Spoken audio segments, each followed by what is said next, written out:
you lost weight only to gain it right back after returning to your routine? Did your diet work for someone else but not you? Rockin' That ID Life helps you understand your genetic makeup to find a lifestyle that fits your needs. Together, you and RockinThatIDLife.com can focus on your health and meet your goals today. That's RockinThatIDLife.com. Center Ice Brewery is a proud sponsor of Let's Go Blues Radio. Visit CenterIceBrewery.com today to schedule a no-contact curbside pickup or make a reservation in their awesome tap room. That's Center Ice Brewery, located in Midtown St. Louis. Let's go Blues!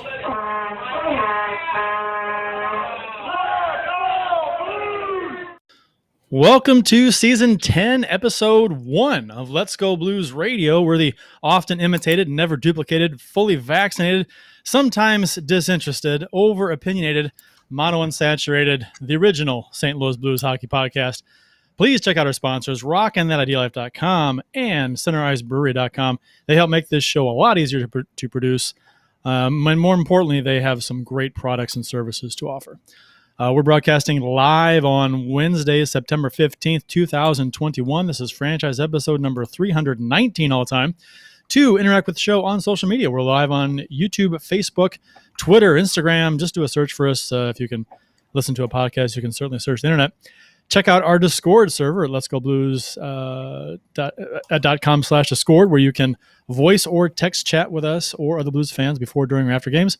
We'll dual live streaming right now on YouTube and Facebook. If you haven't already done so, please subscribe to the show, smash the bell, so you get notifications when we do go live. And of course, the website is letsgoblues.com. Your hosts tonight are yours truly, Kurt Price, Bill Day, and Jeff Ponder. And for your listening pleasure, for the next little while, we'll be talking St. Louis Blues hockey. Welcome to Season 10, boys. Back in September of 2011, did you think we'd be doing this for 10 years, Jeff? Well, I was going to answer that question for Bill and say he didn't even think he'd be doing a podcast, I would assume. Right. Right. You started, 2014, Bill? Is that right? 2014, 2015. I was trying to figure that out earlier tonight and couldn't I do it. posted it in that 300th episode video. I posted the date that you started. But, yeah, I mean, this is something I said on Twitter earlier today, Kurt. This is... listen, we're a podcast. We don't, it's not like we get bad ratings and we're off the air. It's like we go until we just want to stop doing it. But I'll say that, if we wouldn't have gotten the traction we've gotten with the awesome listener base we've had, the interactions we've had, I'll just say the high pedestal that many people in the know have put us on. I'm serious. I hate to sound so pompous, but Luke Horak last week told me how great of a time he had. And you know what? If we sucked, if I was told all the time, you guys are terrible, I'm not listening to you anymore, sure, we get that every now and then. But we don't hear that. We see the numbers, people listen. And our listener base is awesome. We have a great time talking to the people that listen to the show regularly. Some really good people, and it's just been an awesome ride. 10 years, man. How about you? Did you think that we'd be going this long? No, I at the time I just wanted to talk hockey, and a podcast seemed like a cool outlet to do that. And whoever wanted to listen could listen, and people listen, so it's kind of cool. It's fun for us, and it's fun for hopefully the listeners. So it's a win-win. I'm very, very looking back. It's kind of surreal. 10 years. It's like, man, it's a long time, and we've been doing it every week during the season, and on the past handful of seasons, the off season too. So it's been fun. It's been a blast. I mean, like I said, we wouldn't do it if we didn't have fun. So it's a lot of fun. I know, Bill. What 7, 8, right for you, Bill? 7, 8 seasons? 8 seasons? April 10th, 2013 is what our producer Austin Lynch tells us was Bill's first episode. he really could be the producer in the other room. Right. Our producer, who also reminds us that he was 7 years old when our show started. Yeah. How about that? Second grade or ish. 7. Did you even know what a podcast was when you were 7, Austin? I know I didn't, because they didn't exist. 10 years ago they did, because we did one. No, I'm saying when I was 7. Oh, I thought you meant awesome. Like, what are you talking about? I'm gonna start calling you literal Kurt.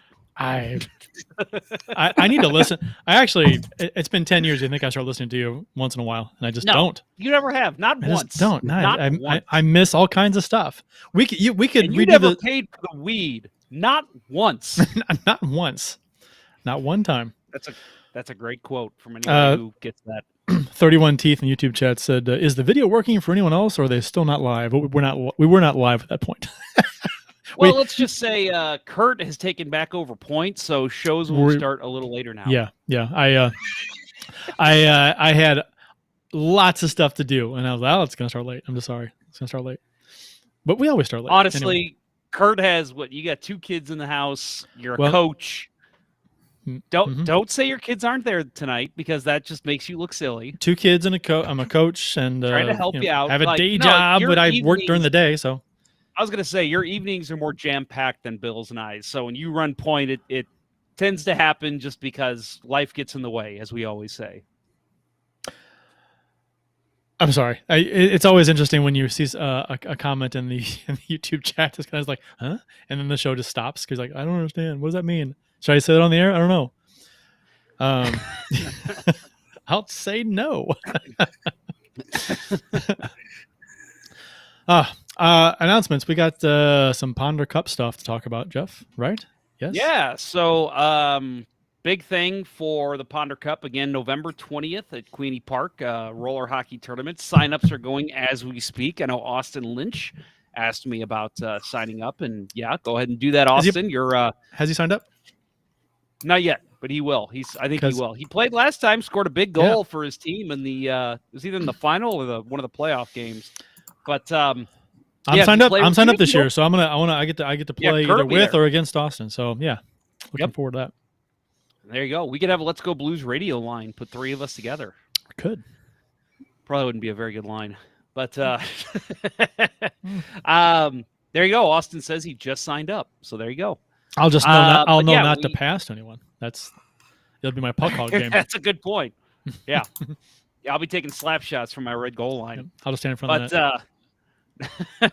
But yeah, so Ponder Cup, November 20th. Always a good time. We're supporting a friend of mine, Scott Kincaid, a listener of the show, actually, recently diagnosed with leukemia this year. So all proceeds are going to him and to help his fight with the medical bills. So we're happy to do it. Happy to put all that money towards him. That's what this is for, to help people in need. So come on out. And big announcement that I just made. Full jerseys. So Pavel Buchnevich, a home jersey, is on there now, as well as a Pat LaFontaine Buffalo Sabres jersey.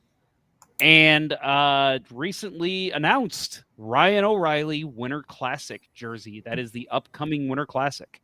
So very awesome jersey to get for this, as well as many other awesome raffle items. So if you're not playing, stop on out, participate in the raffle, and help raise some money for a real good cause. Is the jersey you're wearing right now, which one is that? This is the alumni from the last Winter Classic. So you can see the striping is a little different. That's the striping on the shoulders that is on the original 67 jerseys. The ones now, they're cut short because of the way the seams are on the Adidas jerseys. So, yeah, this one's a little different, but I love the look on this one too. And had a run out. This is what the alumni wore. Right, and the stripes at the bottom. The stripes at the bottom are the big blue stripe with the yellow top and bottom, right? Oh, okay. It's got the yellow stripe in the middle. Trying to show you. Or is it? Trying to show you here. The blue. Is it? You're off the camera. Blue in the middle, right? Yeah, my camera's real choppy. Blue in the middle. Okay. Yeah, that's what I thought. Yep. Also want to add real quick before we move on from announcements. I also want to. I know I've got some friends that listen to the show. The St. Louis Force, my ice hockey team, which I recently just took over captaincy, we won the Sutter Division in the H&A. So in spite of your captaincy, my teammates. In spite, hey, you know what? The minute because I took over captaincy in the middle of the session, and guess what? When that happened, we went undefeated. So take that, ex-captain Alex Smith. the quarterback? Yes, actually, yes. It's the same exact shape as him. Not true. Tall and tall.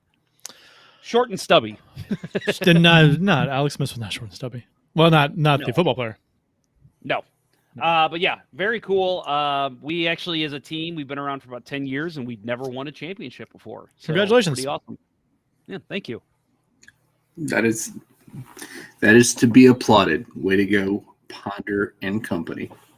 And let me throw this by you guys real quick. I won't go into too deep. It was one of the craziest games I've ever played in. So, because for the summer session, H&A doesn't pay for the rink time that they should.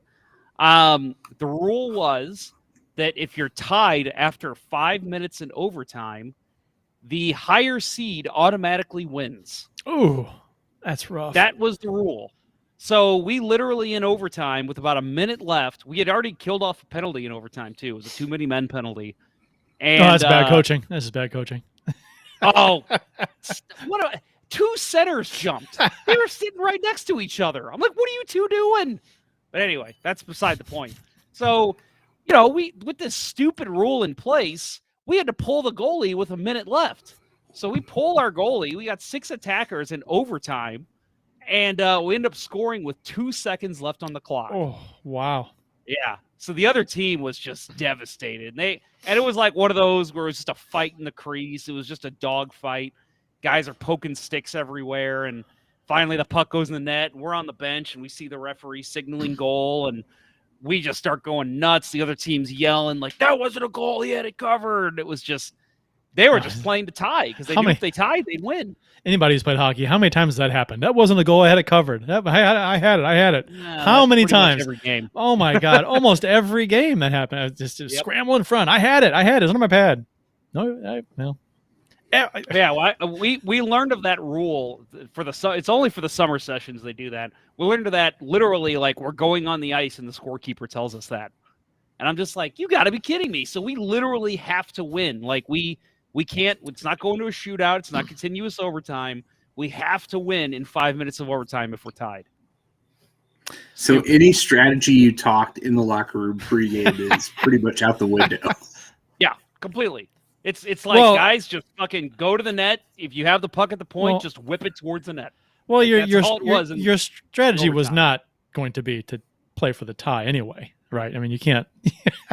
You play to win the game. But the other team was. They were clearly sitting back trying to play defense. And that's you know what? And I was going to say that might have worked to your advantage. That all we have to do is tie. We're not going to press in overtime. Yep. So and then you just kind of maybe came at them in waves, or they went into a shell or something. I don't know. We even got some chances shorthanded with that penalty, and and they did not pressure. Like we would take the puck in our zone and just kind of lay back with it and let time kill. And I'm like, they're not going to pressure. Hold on to it. And we kill the penalty and then we score. And it's like, yeah, you guys probably should have kept pressing us. You would have had a good chance on the power play. Are we done with announcements? That's all we got? Yeah, that's it. Right. I'm done. I'm done talking for the rest of the show. Congratulations on the championship. Thank and God. I'm not talking the rest of the show. No, congratulations to you guys for not talking the rest of the show. Hey, I'll just go ahead and log you off here. Official beers of episode 319, which is also episode 1 of season 10. I can't mention that enough. You can follow each of us on the Untapped app. I'm CPrice12. Jeff is at JPonder94, and Bill is at Billy Blue Note 33. So, Bill, what you got? I am going with a beer to celebrate our 10th season, even though, it's only my 7th or 6.5, something like that. But in honor of Let's Go Blues Radio celebrating 10 years in podcast land, I am going with barrel-aged 1050 from Oscar Blues. Couldn't wait for stout season to officially get here. I kind of skipped over Oktoberfest. I had best beer last week or the week before, but yeah, not a proper Bach, and went straight into the barrel aged imperial stout selection. So we have plenty of time to go back and hit the Oktoberfest. Oh, yeah. It's not even October yet. It's barely September. Well, it's halfway, I guess. So. Right. Awesome. Jeff, what you got? Well, tonight I am, we've talked about these beers being out for a while, but I'm officially in my Oktoberfest and pumpkin beer phase. So we are into the O'Fallon pumpkin beer as my number one. I told the story last week, Bill, that I went to get some Oktoberfest for tonight at the store, fresh out again. That's the second week in a row that I've gone to get Oktoberfest, and my local store did not have it. So anyway, sticking with the pumpkin beer, O'Fallon makes the best in my opinion. So is there only one store by you that sells beer? No, it's just when I go to pick up groceries, I don't feel like going out. When I go at 7:00, I'm not going to go to 3 different stores before the show. So shut up, Kurt. I thought you liked beer. I don't know. Back off. Bill has been known to drive hours to get beer. Well, I don't know about that, but drive to St. Louis to get beer. Yeah, I've driven a distance. There you go. I still haven't broken my don't cross 2 rivers rule. Like that's why I go to St. Charles once a year, and just because I have this rule that I don't cross 2 rivers in a day, it's just no, that's just too far. I won't drive to St. Charles for beer, but I will drive over to the city, and occasionally, back in the day before Friar Tuck opened in Edwardsville, I would drive to the one in Fenton, but. And no, the Merrimack River doesn't count. Is it just not big enough? Is that why it doesn't count? Yes. Okay. Tell that to my wife. Oh. Next joke. My beer is a lemonade shandy from 312. You guys had the lemonade shandy from 312? I have. It's great. It's pretty good. Yeah. And like most beers, it's good. It's good in can, but it's much better draft. Really good in draft. I'm trying to. I bought this not so long ago. I'm like, I got to get rid of the summery beers. Thin the herd on the summer beers. Got to thin the herd. I got half a dozen ish things here. So before I break out the stouts and the Oktoberfest and the pumpkins and whatnots. Yeah, I heard somewhere that winter is coming. But that was a few years ago. It's always coming. Today in Blues history, courtesy of the @STL Blues History Twitter account, September 15th, 1983, the Checker Dome officially went back to its original name of the St. Louis Arena. So for those of you that remember, the Checker Dome era wasn't that long-lived. Ralston Purina stepped in and saved the Blues. Kept them in the city, and then Pert Neer sold them to Saskatoon, or tried to. So I every time I think of Purina, I always think as a mixed bag. They did their civic duty, as they said, to invest in the team and save the team and keep them here. But then a few years later, it's like, yeah, we're done, and then they pretty much tried to sell them off to another city. So it's odd, A few years ago, it's civic duty. Keep the team here at all costs. We'll buy them, and then can't get rid of them soon enough. No one wants to buy them. We'll just sell them to whoever out of city. So, but the arena was actually dedicated originally on September 24th, 1929. This is in the news release that the Blues sent out when they renamed the Checker Dome back to the arena. September 24th is my birthday, so they. The St. Louis Arena was officially. So it was originally called the Price Dome. The Price Dome, right? Because they were fortune tellers, and they knew that you were coming. Isn't that nice? That is nice. Okay, next story. Yeah. You don't want to dwell on that little crash and burn there. September 15th, 2005. Dallas Drake was named captain and of the Blues, and Doug Waite and Barrett Jackman named assistant captains. You actually didn't say what it was dedicated to. It was dedicated. It was dedicated to on September It was 24th, built to be the 1929. home of the Right. National Dairy Exposition. That's why it was originally built. I thought that's where you're going with that, and then I made a terrible joke. The arena was dedicated on September 24th, 1929. The building was originally built to be the home of the National Dairy. Yeah, it was the Dairy Exposition first, while it was still the arena, wasn't it? No, 1929 was when it was it built in 29 or was it dedicated in 29? It was already existing in 29. Or was that's when it was built? That's what I thought. That's what I thought. Okay. Yeah. It was called the St. Louis Arena, and it was built for the National Dairy Exposition. Right? Mm-hmm. Yeah. So what's No, you just didn't finish the story. There was more to it when you said it was dedicated. There's a lot in the press release, and it was dedicated on. It just talked about when it was dedicated. When it was is off to a terrible start. It talked about when it was named originally, which was September 24th, 1929, St. Louis Arena. Okay, and it was built for the National Day. But I did not read the whole damn press release. I just thought that was an important line to mention. I'm surprised you skipped over that. The important line that was on my birthday. That has nothing to do with the National Dairy Exposition. That's the point you were making. Yes. Okay. Yes. All right. I get it. Well, your joke crashed and burned then too. Nobody. I wasn't telling a joke, and and I don't think our listeners care about the National Dairy Exposition. I think that's interesting news. Does anybody know what that is? It's a cow. It's a cow sale. They sell cows, auction off cows, right? Yeah. Yeah. That's what they used to do in the old arena. I think I know. That's interesting to know. It's a good factoid. Yeah, before they played hockey there, yeah. All right, move on. Did you know that, Bill? You knew that, right?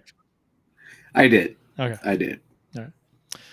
In 1967, Mr. Sidney Solomon purchased the building along with the introduction of the St. Louis Blues Hockey Club. The building and the Blues were purchased by Ralston Purina in October 1st, 1977. The installation of acoustical system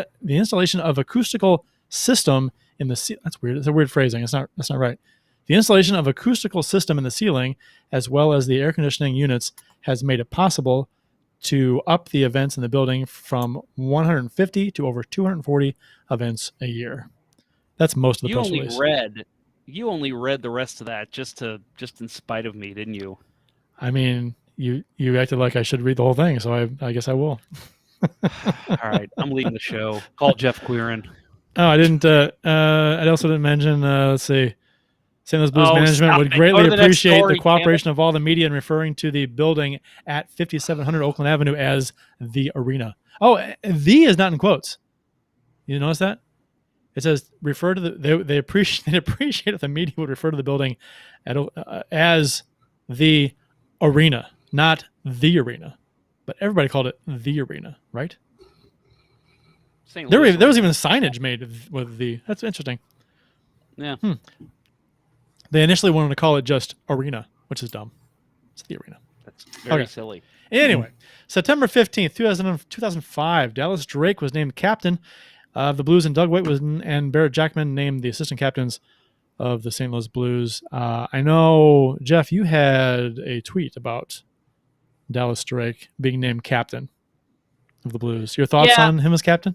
I think we've even talked about this on the show. I put him down as the worst captain in Blues history, and I know that number 4, Eric Brewer, is what everybody goes to, and they would think I would say that too because I was a huge critic of his, but Dallas Drake to me was just not captain material. All we saw him do was bitch and complain to the officials and constantly getting unsportsmanlike penalties because he wouldn't shut the fuck up.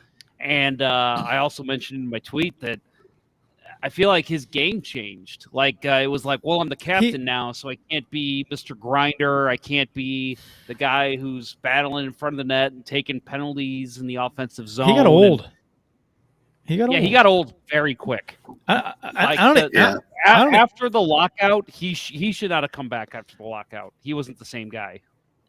I don't think he. Maybe the captaincy played a part in it, but I just think he just deteriorated because of people get old and his play went downhill. I didn't think it was very good. He wasn't even a fourth line player that season. I mean, and let's face it too. Like he needs a solid support staff on even in his heyday. Nothing against him, just the type of player he is. That's why you put him out there with a Kachuk and a Roenick or a Turgeon and a Young. You have the skill guys out there with him, and then he's crashing the net, wreaking havoc.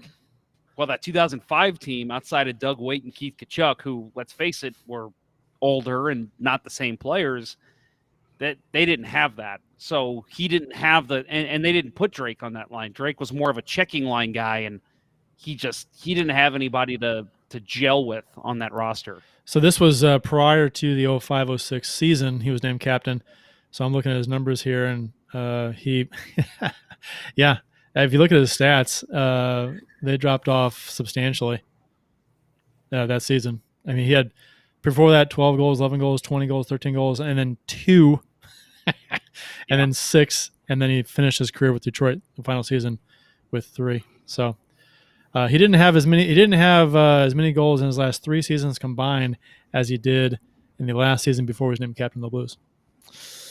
That's pretty bad. I mean, he's old. He was old. I mean, he played for 15 years. It was a mercy captain. I think it's a guy that's going to be here, so we're going to name him captain. But I mean, I remember the call back then to name Doug Waite captain. Everybody was like, "Why the hell didn't you give Doug Waite the captaincy?" Yeah. The thing I remember most was probably that Dallas Drake during his captaincy. I think it was during his captaincy, the oddest Blues promo night ever. The Dallas Drake fishing lure giveaway. I have it. It's on my shelf over there. I have it somewhere here too. It's on my shelf. I have it too. It's like it was so weird. He's a big fisherman. He likes to fish.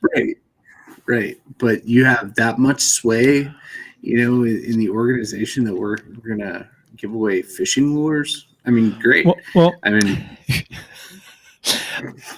okay. So it is odd, and so the leading scorer on the team that year was Scott Young. This was the 05-06 season. Let me see. Yes, the first year that Drake was captain.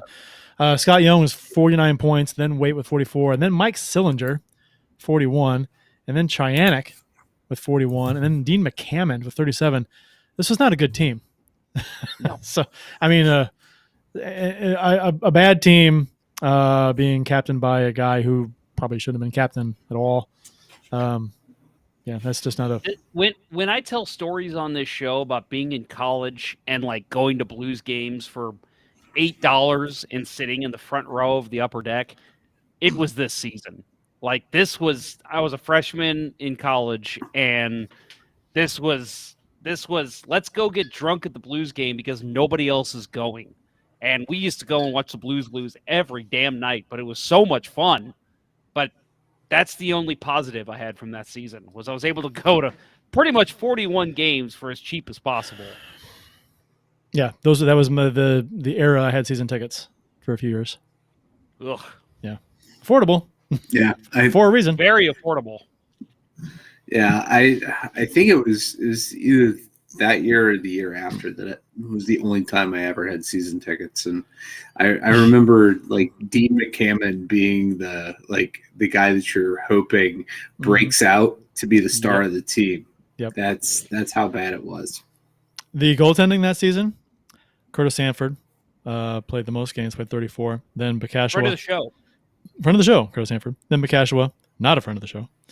19 games played. Patrick Lalime, not a friend of the show. Nope. And Divas, not a friend of the show. Reinhard Divas, future friend of the show. Future friend of the show. I want to get him on and talk about the 2-pad stack. That's all I want him for.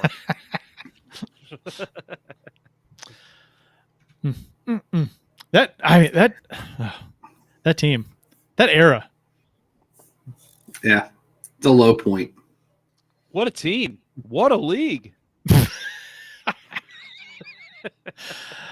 Okay. So I'm all about the movie quotes tonight. Yeah, well, you're hitting them out of the park. We'll get into the Winter Classic jersey unveiling that the Blues had after this word from ID Life. It's safe to say that the Burn Box from RockinThatIDLife.com provides you with the sugar-bustingest, muscle-buildingest, mood-enhancingest, focus-inducingest, energy-boostingest, hootinest, experience. You not only get the excellent product, but you get recipes, menu options, a tracker, and program guide to assist you along your self-betterment journey. Based on your goals, you can double up on Slim Plus or Energy, or you can get one of each. With flavors such as mixed berry, tropical fruit, and orange, the Burn Box lets you enjoy the weight loss or muscle gain journey along the way. Become a VIP with RockinThatIDLife.com and place your Burn Box on subscription, and you'll save 20%. And as always, text the roughest, toughest He-Man, stuffest hombre has ever crossed the Rio Grande and our friend Dustin at 636-393-8745 and tell him Let's Go Blues Radio sent you to receive an additional 10% off your order. Now all of you skunks, clear out of here! And go over to RockinThatIDLife.com. Hey, Jeff, that was very impressive to be able to play the guitar while you did that spot. Yeah, that was all live, too. Like, you guys didn't see it, but I was actually, sitting here strumming my guitar. You were strumming something. I felt weird about putting that one together because I'm like, it's so random to have Yosemite Sam. It's like the cornerstone of a commercial on a hockey podcast. But I thought, you know what? I love it. Dustin loves it. Who cares? Some of the best commercials that you remember have absolutely nothing to do with the product. So. Mm-hmm. Hey, before we move on, this is a very sour note, but Kurt, I know it touched you and Bill. I'm pretty sure you too, but just want to say R.I.P. Norm Macdonald, one of the best comedians of all time. That one hurt. I thought he was fantastic. I didn't know he had cancer. I mean, I don't know if that was nobody did. Yeah, nobody did. He kept it very private. But he had a joke. He had a bit about cancer. About, have you heard that? About where he talks about how if someone dies from cancer, he's like, people say, he battled cancer and cancer won, and he's like, wait a second, I'm no scientist or I'm no doctor, but pretty much when you die, I'm pretty sure the cancer dies too, so it's pretty much a draw. So cancer did not win. No, it's a draw. It's a tie. Yeah. Nobody came on. Yeah, the cancer, because he said, the cancer doesn't show up at his house that night and want to have sex with his wife, saying, "Hey, I took care of Bob." That's not what happens. Yeah, no, that was terrible news, and I did enjoy all the clips that got posted on Twitter last night, and no end of Norm Macdonald in a Habs sweater, so that warmed my heart. It's a good, good Canadian boy. I saw a couple pictures of him in Habs jerseys, and I had never seen any of those photos before, so that was pretty cool to see. Yeah, one of my favorite things that the videos that he has out there is he was on Conan O'Brien a while back, with the lady from Melrose Place, I guess it is, and she had just did a movie with Carrot Top. And so she's on there promoting the movie, and Norm Macdonald was on previous, so he's sitting next to her on the couch, and he just keeps butting in with jokes, and it's so hilarious. And how that video ends is just like one of the funniest things ever. It's so funny. So you should check it out. Yeah.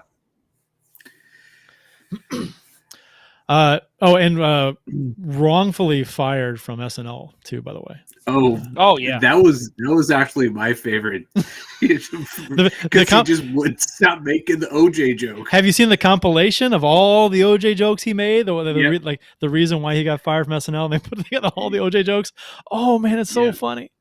It's so funny. One of my favorites. One of my favorites was when he came back and hosted 8 years later, and his opening monologue was like, "Yeah, they fired me," and and from what I hear, he had a completely different opening monologue when he was doing the rehearsal, and he just came out with this one live. So they Lorne Michaels had no idea, and he said something like, yeah, they fired me because they thought I sucked. They're like, yeah, you're just not funny. And then they asked me 8 years later to come back and host, and I'm like, well, that's weird because they think I'm not funny. But then I'm like, wait a minute. It's because this show sucks now. So this show sucks so bad that they thought the guy who's not funny can come on and be funny now. People said that the reason why he got fired was because of all the OJ jokes, right? So and then he because Lorne Michaels, right? Yeah. Lorne Michaels was like buddies with OJ, and so that's what they said. That's why he got fired. He wouldn't stop. Well, you know what that explains. You know what that says to me. People in Germany love David Hasselhoff. Have you seen the Fists of Fury David Hasselhoff thing? The video? Oh, I think it's Fists of Fury. Yeah, look it up. David Hasselhoff, Fists of Fury. Fists of something. I think it's Fists of Fury. Oh yeah, it's crazy weird. Anyway, the Blues unveiled their Winter Classic jerseys that they'll be wearing against the Minnesota Wild. Not a surprise to most, I don't think. There was some people pushing a different design, like the Ruth Orness jersey. A lot of people were saying, "Oh, let's have that one." I don't get it, but okay. So they wanted that, but I think this was pretty much understood that this is the way it's going to go.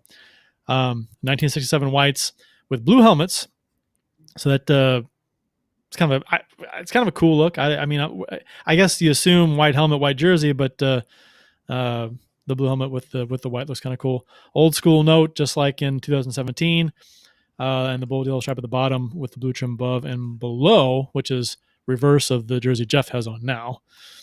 So essentially, the white version of the 2017 white Winter Classic blue jersey with the shoulder stripes on the shoulders. So thoughts, guys, on this? Is it what you wanted? What you expected? It's what I wanted and what I expected are two different things. But let me just start off with my commentary saying that they knocked this out of the park. Whether it was what I truly wanted is not the case. I think this is a classic, beautiful look. I think the off-white color that what do they call that? The cream, the tan, whatever that's called, instead of just the plain white. That's a beautiful look for an old classic jersey. They knocked this out of the park. It looks great. Now, we've said on the show before, I hope the Blues are still relevant in a couple of years and get another Winter Classic. And hopefully, God, I want to see the early 90s jersey. I want to see that brought back with the red stripe before they incorporated way too much red. The very thin red stripe. The thin red, yeah. Yes. And just that was the Brett Hall jersey, truly, is what it is. I want to see that in a jersey. But this beat my expectations. I love the look. I love the pants, the helmet, everything together, the blue gloves. It's a great look, and they really showed up the Minnesota Wild here. Yeah, I mean, we talked about it last week, that before the Blues even unveiled their jersey, they had won the battle of this year's jerseys. I mean, Minnesota's was just so overdone. It's if you stick to the basics with the Blues, right? The what has worked over time, horizontal striping, just clean color scheme. Don't overstate non-primary colors. It's hard to go wrong with the Blues jersey. And, hearkening back to the original on ice jerseys, it would be hard to go wrong, right? And I agree with you guys on this, that they completely knocked it out of the park again, and probably didn't have to try too hard with this one, but it's great. Yeah, no, this jersey was already in use by the Blues in their first year in the league. So, I mean, the design was there. They just had to tweak it for the Adidas style jersey. I love it. I'm very happy they did not go with the Ruth and S jerseys, which I don't particularly care for.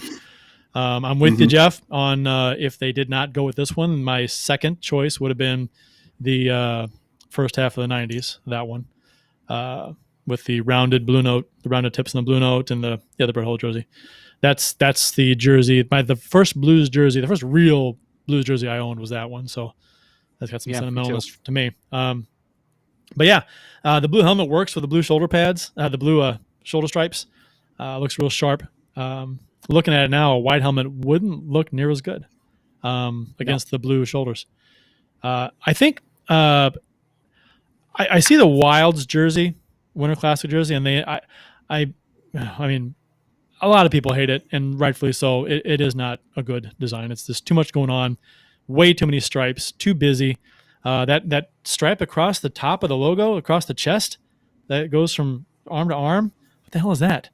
It's not part of the shoulders colors. It's just down below where there's just a stripe across the chest. So weird. It's like the Calgary Flames jersey makers decided to have a say in the Minnesota Wild's Winter Classic jersey because they always screw up their stripes on their jersey. They're like, have stripes going to nowhere, and let's end the stripes in the logo. Yeah, just stop. Terrible. Did you notice, this was brought up by Bill last week, did you notice the elbows on those jerseys? On the Blues? I don't know. No. On the Wilds elbow pads. Yeah, elbow pads. Which is they got the elbow patches. Patches.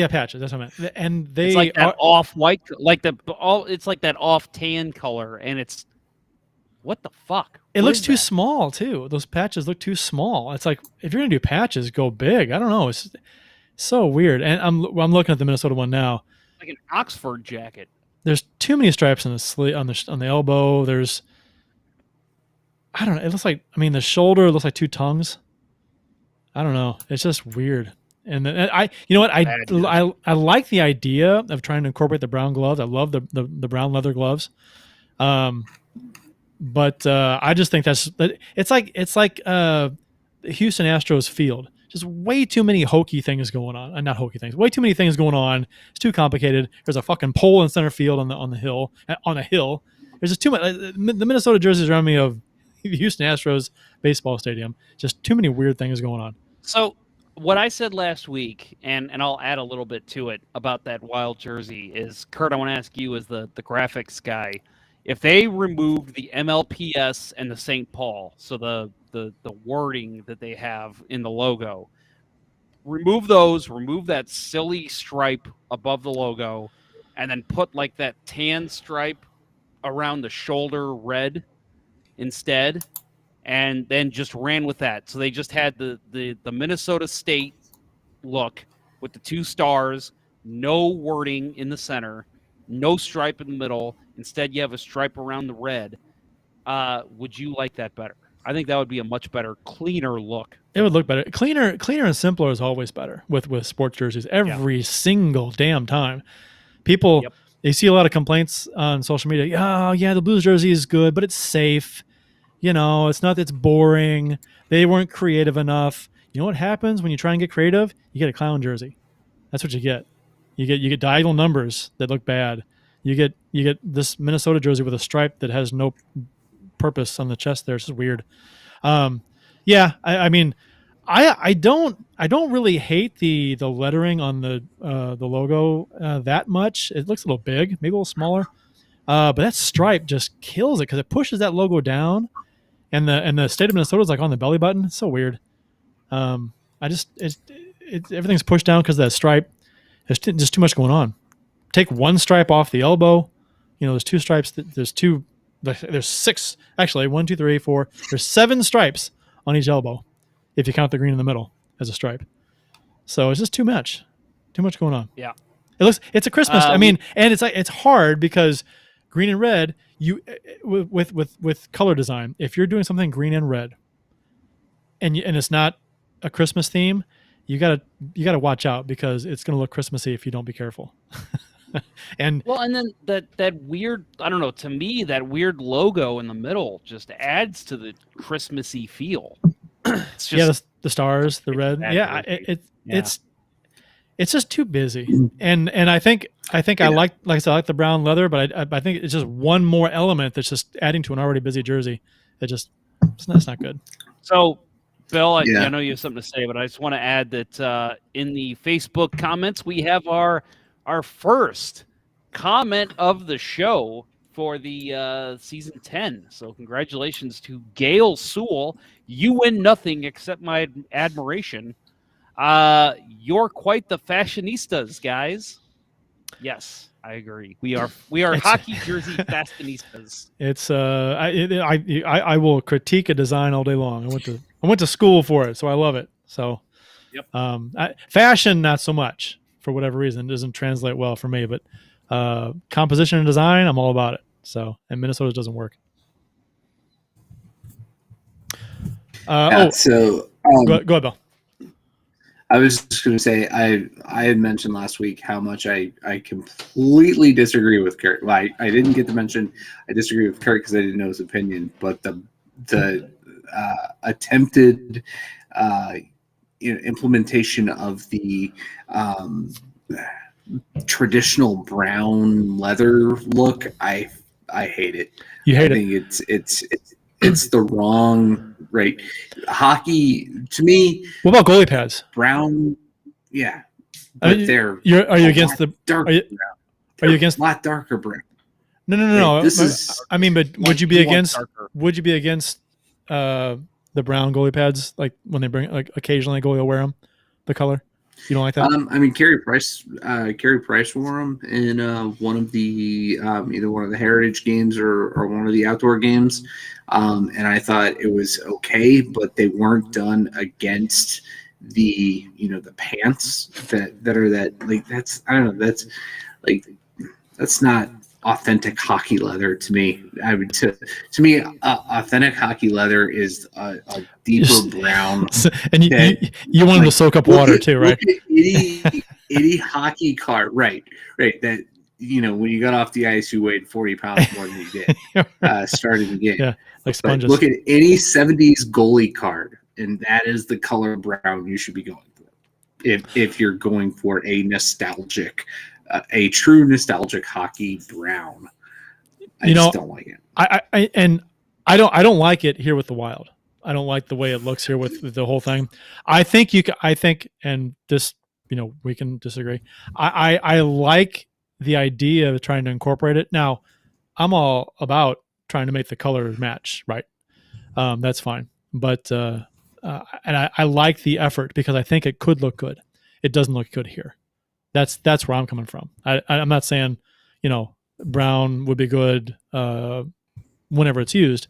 There's obviously a right and a wrong way to do it, I think. But I like the way that you said that it needs to be darker and more authentic. Right? So, yep. Yeah. I'm for that. Yeah. But yeah, like I said, this doesn't work. Yeah, and to the Christmas theme, it does kind of look like wrapping paper. It could be a Devils jersey too. It's kind of weird. I mean, old school. Yeah. Right. So or a Freddy Krueger tribute jersey. Yeah. All the stripes. Yeah. Yeah.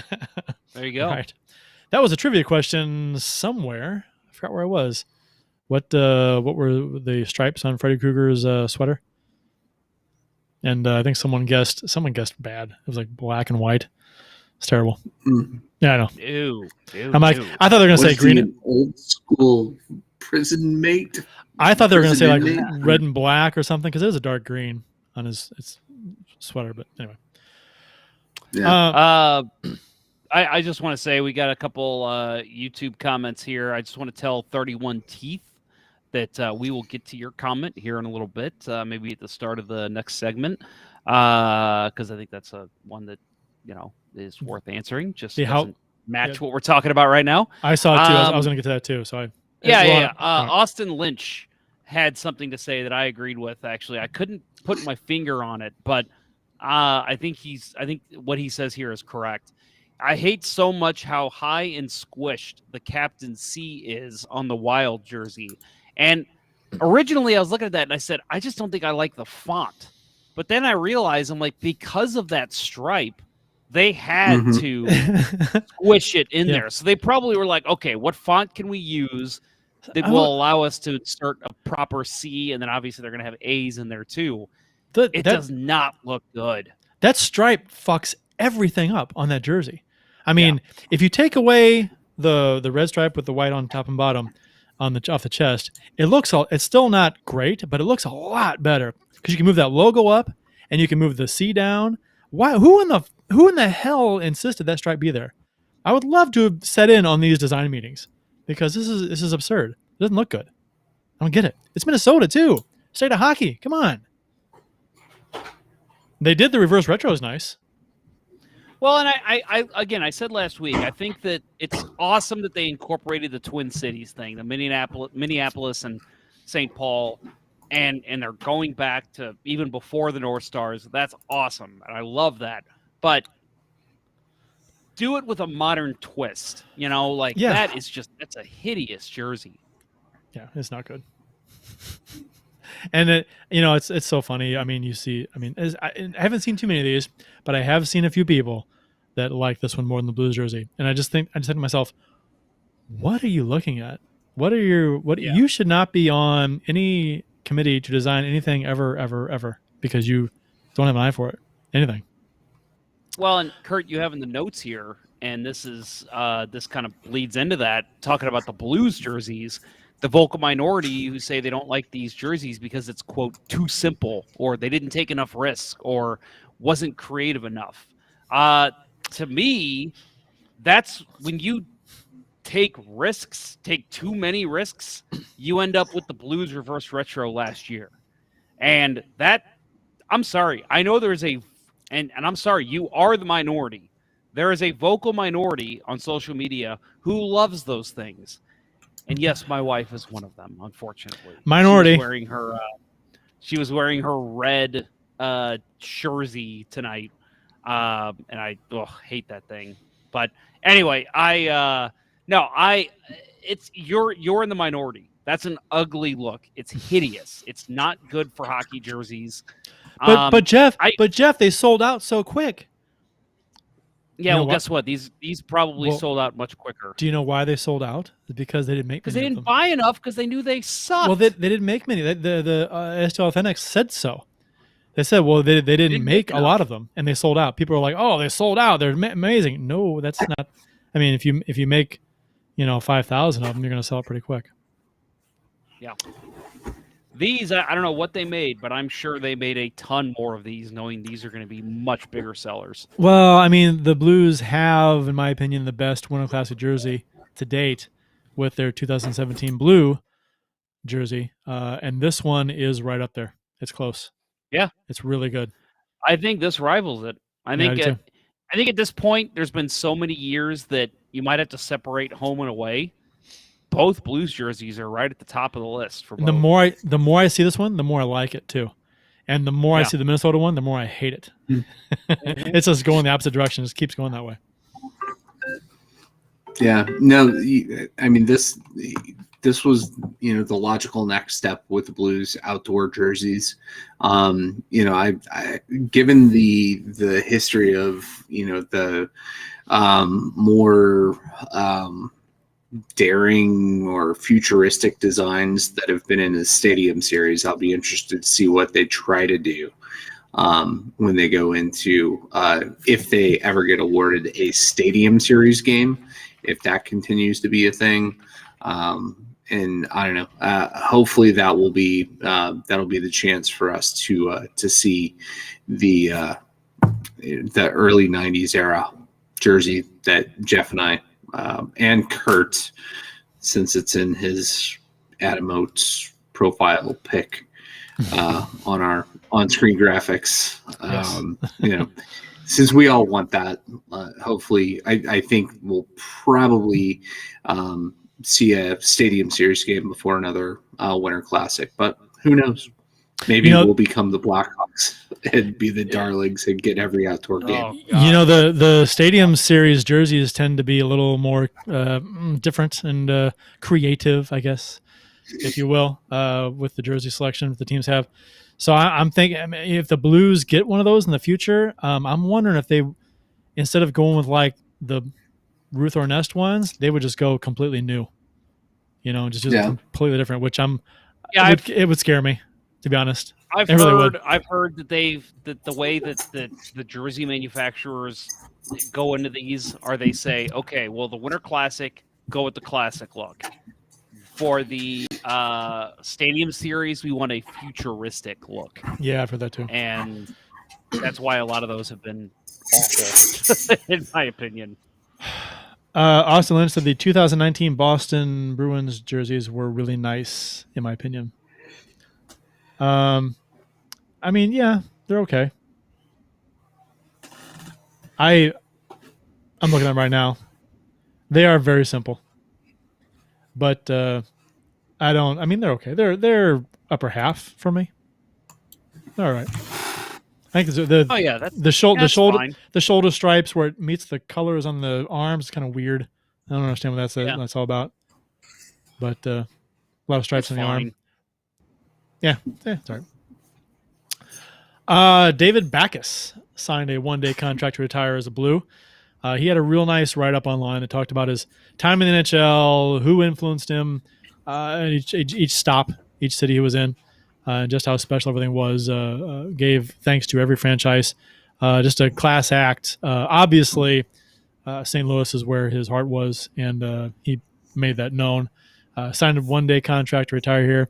When they sign these deals, they never say what the money is. Is it $1? Or is it ceremonial? There's no money involved at all? I think they're actually contractually there has to be $1, at least a money involved. Yeah. So on it's probably for $1. On Hockey Reference, his last season in the NHL, will it be with the Blues? No games played? No. Doesn't work that way. So how realistic is that? I mean, when you say you retire as a Blue, you sign a ceremonial 1-day contract. It's just ceremonial. There's nothing. It's ceremonial. Real. That's all. I mean, he's not really a St. Louis Blue right now. Or listen, he wasn't for 1 day. I'm never ever going to be anywhere close to an NHL player. No player of any league ever. But this is something. And listen, it's nice. It's cool. It's great for him to have a day. He was at the Cardinals game. He got to celebrate his career one last day with Blues fans, which was awesome. But I've never understood this. I think this is so, as a player, when you're going to retire, just, hey, I'm retiring.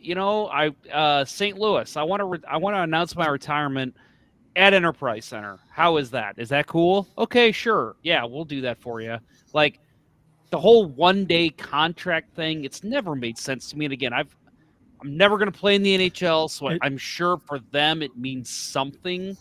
But to me, it's like, I just look at it as, your last game was with the Anaheim Ducks, and 20 years when people are looking at your Hockey Reference or whatever, they're not going to see that you signed a 1-day deal with the Blues. Well, it seems like such a weird thing to me. Well, like I said, it's ceremonial.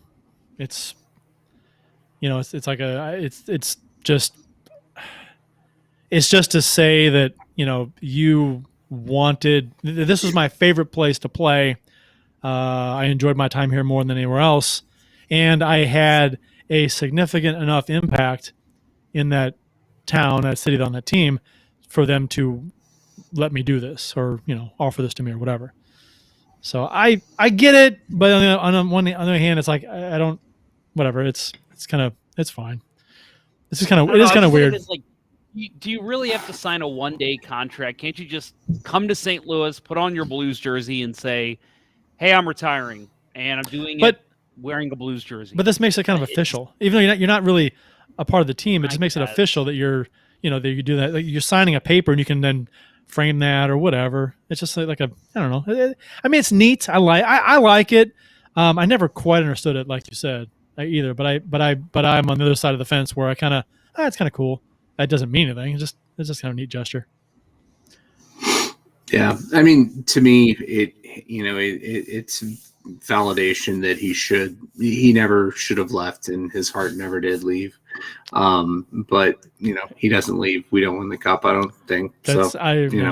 Which is the the whole time I'm reading his goodbye letter, like that's all I could think about was was his contribution leaving. Was the final contribution him leaving, and that's he was always one of my favorite players when he was here. Yep. And I hate to think that way, but and he had to watch it. He had to watch St. Louis win it too from the press box. Right. Whew. I always loved Backus. But when he left for more money, he was offered a contract here, but he left for more money. Thank God I didn't take the contract here because the Blues actually for more money. He left for another year, which was was more money. I mean, he got more money, more money and an extra year. I mean, right. It was a little more money, but the extra year was the thing. So I think it was the same amount the Blues offered, just one more year. Why would he do that? Yeah, no, it was. I remember at the time it was all about that extra year that Armstrong wouldn't give, and I mean, what I would love is at the end of the day, that he writes a memoir that says exactly, I think I made a mistake leaving the city that I came up in, I doubt he'll write a memoir, but I would love to sit down and have a drink with him, years from now, to hear what he has to say about it. I would love that. Maybe future friend of the show. Oh, yes, and he could be asked. And I have not heard him in an interview be asked this question. That does, like you said, Bill, does he feel that him leaving allowed the Blues to win the cup? How do you ask that question without pissing him off, right? I mean, right. You could phrase it in a way. Like you're leaving, did that allow the Blues to go a different direction and then they ended up winning the cup? Do you think that if you had stayed here, if the Blues don't go that direction, do they win a cup? Or I mean, obviously he'd say and yes. Inversely, do you think the Bruins could have beat the Blues had you not have taken up $6 million of their cap? The Blues played. I mean, it worked out for the Blues perfectly. I mean, they offered him a contract, right? I'm glad he didn't take it, but it worked out for. I mean, they got him. They drafted him, had his best years by far, long time here, and then he leaves town. The Blues don't sign him. He leaves town right before he drops off. It's just you couldn't. It's like Pujols. The Cardinals. I mean, granted, Backus is no Pujols, but Pujols dropped off like the season he left St. Louis. So it's just kind of the Blues. It worked out perfectly for the Blues. Right. In both cases, St. Louis sold high. Right. And that. And I think the way I phrase that, him writing a memoir, I think that's the kind of thing as a professional athlete that's what you got to kind of, like those are maybe the demons that you have to wrestle with the rest of your life. And I would love to hear what he has to say about it. Maybe not right now, but 10 years from now. Yeah. Right now it'd be kind of weird. But although, you know what? I mean, why not? I don't know. He'd probably never give you another interview, but that's got to be a tough question to answer. But I would love to hear him talk about it. I mean, he's a millionaire. Come on, talk about it. He got rich. And the Blues need us. This has been talked about on Twitter. The Blues need a St. Louis Blues Hall of Fame. The Cardinals have one. The Blues should have one, especially after winning the Cup. I mean, they have tons of people they could add to that to enter into the Hall of Fame. They have the Cup story. They have all kinds of stuff surrounding that Cup team, which is amazing. That needs to be it's all documented, but it needs to be enshrined. Like all of that story needs to have a special home in Enterprise or nearby Enterprise or somewhere for a Blues Hall of Fame. So, Backus is in, right? A Blues Hall of Fame? Yes? What did you guys say? Okay. You say this, but I want to ask. I want just a little caveat. Yes. If the Blues have a Hall of Fame, the first induction class. Okay, let's just say all induction classes. How many players or how many people are inducted each year? Oh, maybe 3. Okay, I was thinking 3. I think who's your first inductee? Brian Sutter. Well, his number's retired. But so I okay. That doesn't. Does that matter? Well, I was thinking. Well, Who's obviously the players in the Blues Hall of Fame would the numbers retired would be in there. I guess okay. I guess for some reason I was just thinking about players that don't have the number retired. But yes, obviously they would be in. So okay, Brian Sutter. That's a good question. Because I think Top you've 3. got to have a whole induction ceremony for all of those guys eventually. Mm-hmm. Yeah. I mean, I think maybe your first class is the guys the retired numbers already. Like it's I think all that's a good the idea. guys who have the retired numbers. And then plus Yeah. one, just to make it different. You know what I mean? So the Hall of Fame class is all your retired numbers, then plus one guy that's not. Just so it's not just all guys that already had the number retired. My answer to my original question is Bob Plager. I think Bob Plager is number 1. Okay. Oh yeah. Your first inductee. Yeah. Yeah, absolutely. I agree with that. And then for the next non-retired number, I'd go Liu. Yeah. Well, I would say Pronger, but he'll be retired next year. So. Yep. About Scotty Bowman. Vladimir Chebaturkin's up there. Scotty Bowman. Joel Quenneville.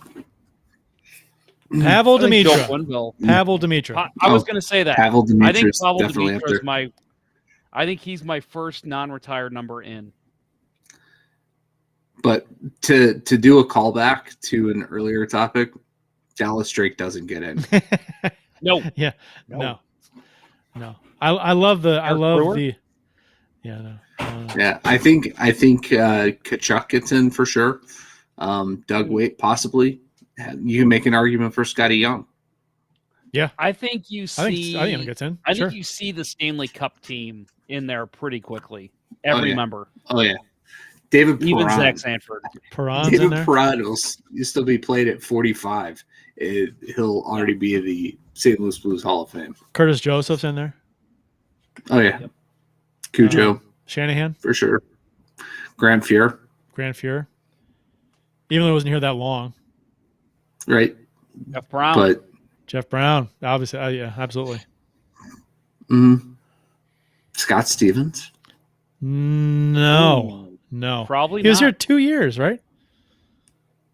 2 years? What about Steve Bozak for bringing Brett Hall here?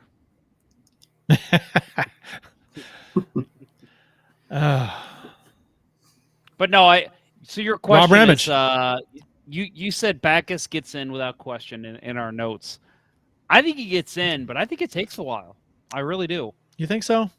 There are people that want to retire his number, especially if we go with 3 guys each. Let's take out the retired number. Say they all get in right away. Steen gets in. Steen, Perron, O'Reilly, Pietrangelo gets in. Gunnarsson. Yeah. No. He won the first exhibit. Cup title. You don't get in for 1 goal. Come on. I think you do. No. I think you do. No. It's voted on by the fans. I think the fans vote him in. Not when you got a ton of other players to go ahead of him. He's not making it for a long time. He'd never get in. He'd never get in. I think he gets an exhibit. Right, the press the button and hear the Berube tell the piss story. That's Carl Gunnarsson in the Blues Hall of Fame. I think there are way too many players that are more deserving than him for a number of years, and then by the time that he may get more votes, that's 15 years from now. 20 years from now, and then people aren't going to care as much about that as much. All right, let's ask this question, Kurt. This is a good one for you. Yes. Brian Elliott or David Backus, who gets in first? Oh, you know what? I want to say Backus just because he was here longer and he was captain and he was you know, he did a lot for the community and he did a lot for. I mean, he meant a lot to the city. Now Brian Elliott, I think he was here for 5 seasons, right? I think it was. He was here a while. You know what? Yeah, I'm gonna say he gets in, but not before Backus. I don't think it's in before Backus. Yeah, he was just all right. Was so good here. Or Oates? Backus. Oates wasn't here long enough. I love Oates. But it's numbers. What about his numbers? I think Oates gets in. I think Oates gets in for sure, but not. I don't think it's in right away. He wasn't here. He was here what? 4 years? 3 years? Phil Housley or David Backus? Phil Housley doesn't get in at all. Really? Okay. How long was he here? I just Phil Housley gets in names. Right on the Steve Bozak ticket for I feel great trades with the Calgary Flames that brought us a Hall of Famer. Yep. He was only here one season. He was here one season. 26 games. Okay, well then that's a bad call. Sorry about that. I thought he was here a little longer for some I'd take reason, Duchesne over Housley. I think there's too many names to say David Backus. I think he gets in, but I just think it takes a while. There's a lot of great names that have played for the Blues that I think get in before he does. Yeah, I guess when I say get in right away with Backus, I wasn't thinking of necessarily a hard cap on it. I was thinking a number of guys at one time for some reason. I don't know why I was thinking that. But yeah, that does make sense. There are a lot of guys that need to get in before him. Unless the first class is like 15 people or something. Right. Well, let's face it, who knows when this... I was just going to say, Backus is still compelling. You know, captained the team for a long time and was the back over the hump against Chicago in the playoffs. Yeah. He was the one that he was the leader on the team that finally broke through. We didn't win it in 16, but we learned we could. And that was important. What about Wickenheiser? Berenson. Yeah, 6 goals in a game. He was here for a while too. Guy. Right. Such an important part of the early years. I mean, hell, Gary Unger. Gary Unger is absolutely first class. Yeah, what about your original Blues? There's a lot of guys on that roster that I think get in before him. Al Arbor, yep. Jacques Plante, Glenn Hall, all those guys. Both the goalies, yeah. Doug Wickenheiser or David Backus? David Backus. Backus. I think it's Wickenheiser. He's got 1 goal. Well, he's got more than 1 goal. No. I mean, he's no. I mean, Wickenheiser as an NHL player was a disappointment. Okay, right. Well then let me just say this. I listen. I love Bobby Plager, but if you're going to make that argument, Bob Plager was not the greatest defenseman out there, but he was the heart and soul of the Blues. Right. How big of a deal was Doug Wickenheiser in the '90s for the Blues? His goal was a big deal. He wasn't a great player. Oh, but what about the 14 fun, the Wick banner? I get all that, but that's okay. I get all that, but I'm saying I'm talking production on the ice. I'm talking production on the ice. Mostly. I think it plays into their time as a St. Louisan part of the community, the hockey community. I agree. That plays into it. I agree with that, and I'll give him points for that because that's how Plager got his number retired for dedicating his life to the organization. Right. So I totally agree with you there. I do, but I think I was just going to say Wickenheiser. You know, he's another one of these guys like Carl Gunnarsson. He had a moment, right, and then unfortunately he did. The 14 fun was because he wound up dying of cancer. It's awful. He was still a part of the community, but in terms that it's an intriguing story. The Blues support for before hockey fights cancer and their commitment to cancer research with the 14 fund, but also Doug Wickenheiser, in his playing days, lost the season because he got injured on a snipe hunt, and that that's a whole way. You know what? The goofy shit, the goofy stories, and the crazy stories and things that happened in the early days or the first half of this franchise's existence. There could be a whole wing Right. of this and you could call that the Bob Plager wing because, I mean, go back and read his book. I mean, the crazy shit that they did in the 70s, you know, to haze players and, you know, I mean, the game in Philly, you know, the going up into the crowd and fighting that, you know, that's, you know, it's a different thing. But David Backus is 7th. Well, I'm looking at the total numbers here. 7th in scoring for the Blues all time. Mm-hmm. I mean, him and I think there's no question he gets in. I just think there's, and part of me is just playing devil's advocate here because I know, you know, the two of you are big Backus fans. I never truly was. I hated the way he took stupid penalties at the end of games, even when they were close. Mm-hmm. That drove me nuts. He was a great player, just not one of my favorites. But I'm gonna Captain America tour. Yeah. That was the great. Captain America tour when he took on Taves and who else did he fight during that? Getzlaff was one of them. There was somebody else. Kessler? No, Kessler was American, so it wasn't him. Yeah. Anyway, I got one for you. I want to throw a crazy one at you. I got one too. Go ahead. Go. David Backus or Layla? Who gets in first? Oh, Jesus.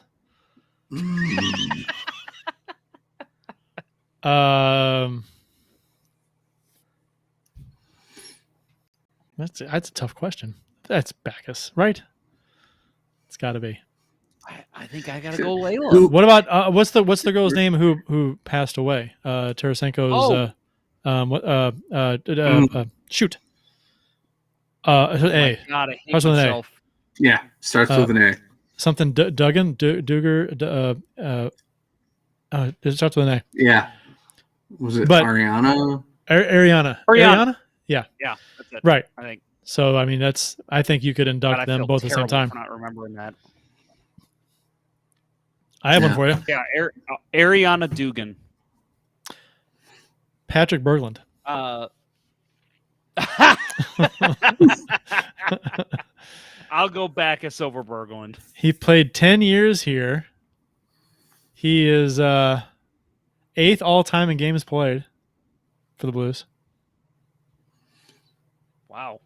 Yep. All right, here's the one. Barrett Jackman or David Backus? Backus. I think I go Backus. That's a tough one. Over Jackman. Yeah, I'll go Backus. Yeah. I don't know. Jackman still does have. Yeah, Jackman still does have Henrik Zetterberg's Calder Trophy. So. Yes. No, I gotta go. I just think Backman's best years were better than Jackman's best years, in my opinion. Wait, Christian Beckman? Yeah, Christian Beckman? Not Christian Beckman, no. Rudy Poshek or David Backus. There's a bunch of names. Kevin Shattenkirk. Yeah, that's a. Does he get in? Craig Janney. It would be interesting Brad to see Boyes. over the years Courtnall. what guys get in. Jeff Courtnall. Oh, man. Gino Cavallini. Yeah. Man. I mean, there's a bunch. Pazlowski. There's a bunch Jeff of names. Brownscheidel. Perry Turnbull. I think he's in. Community work there too. I mean, just in the area. Man, yeah, he's still owns Queenie Park, the rink out there, Midwest. Peter Zezel, still part of the St. Louis community. Rosini. Rosini. Man. Bruce Racine. He's a big part of St. Louis community too. Anyway, okay. This could go on forever. I mean, that's an interesting discussion. Austin Lynch says, "What about Perron? Didn't we cover Perron? Or was that an old message?" Yeah, we talked about Perron. I think he's in. I think he's first 5 years it's up. I think he's definitely in. Okay, we got some YouTube questions we're gonna discuss, but first we're gonna hear from our friends over at Sunrise Brewery. Sunrise Brewery is St. Louis's only hockey-themed brewhouse. Stop on in during the next game to experience the ultimate hockey fan brewery while sampling various hockey-inspired beers, such as Old Arena Lager, the Beauty IPA, the Rotating Pale Ale Series, or seasonal offerings such as their Imperial Stout, their Lime Sherbet Sour, and much more. While you're there enjoying any number of their fantastic beverages, you can admire the bar top and tables made of authentic arena wood and the actual penalty box door from the old barn. Located at 3126 Olive Street in Midtown St. Louis, it's one of the best places to watch a Blues game, or any game. Visit CenterIceBrewery.com today to schedule a no-contact curbside pickup or make a reservation in the tap room. Center Ice Brewery. Let's go Blues. Please drink responsibly.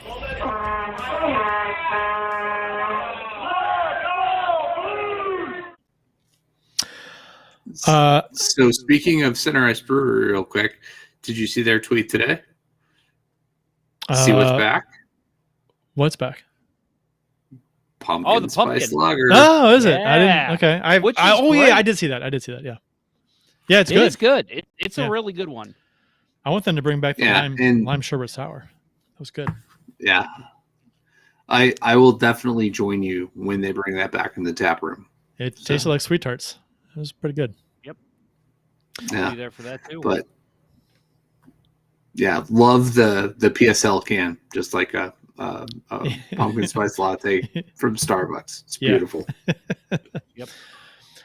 The 31 Teeth in the YouTube chat, and Jeff, you mentioned this earlier too. That we'll get to this. I assume this is the same question. How long have you three known each other, and who were your guys' first favorite Blues players growing up? I've known Kurt and Bill, let's start with you two. Yeah, Bill and I have known each other since 90, maybe like 90 or so. 89, 90? 90, 91, 92, maybe. Okay. I think it was I was in high school at the time. Yes, I was too. Yeah, I think it was 15 the first time I came out to play hockey in the on the tennis courts in Smithton with you guys. That was when I can't remember the first time I met you. I thought it was at the ballpark, but I guess it was at the park. Yeah. Smith? Huh. Yeah, I think it was. Yep. Okay. Oh, Jeff's bringing a Cahokia guy. Yeah, that's right. Jeff brought the Cahokia guy to Smithton, and Not me. yeah. Did Redden come with you or no? Did he come up there too? He came up there one No. time. I thought he did. Wade Redden? Yeah, separately from me, and then we all played together on the Comanche at the Yes. ballpark. And then we merged teams the next season. It was me and Jeff and mostly the old Comanche team. It was me and Jeff and Yeah. I think that was it. Not me. Yeah. Yep, Not you. so much My fun. cousin Jeff. Yeah. So since 20 years, 30 years. Holy shit. 30 years, and your cousin Tim, who wore shoulder pads in a ball hockey league. Shoulder pads and a ball hockey league. You don't mess with Tim. No, you never mess with Tim. He threw his shoulders around in that ball hockey league. That was a lot of fun. I've known Jeff since. Well, how are we talking? No, because we knew of each other in the forum. I was gonna say Kurt and I conversed a ton in the letsgoblues.com forums, before social media really took off. I think Friendster was big when when we started talking on letsgoblues.com forums. Which are still around. Yeah, by the we way. talked on there for years and years. Yeah, still going for sure. Yeah, still great Blues fans talking in there. But yeah, we that's where our, I guess, online friendship started. And then I know Bill every now and then jumped in there too. But I didn't meet Kurt until the first episode of this show. Yeah, in person. Right. We had talked, and I know we told the story before. We had talked with Jeff Quirin of Blue Note Zone at the time about starting a podcast. And we all conversed and were like, let's meet up and record something before we knew we could do it like the way we do it now.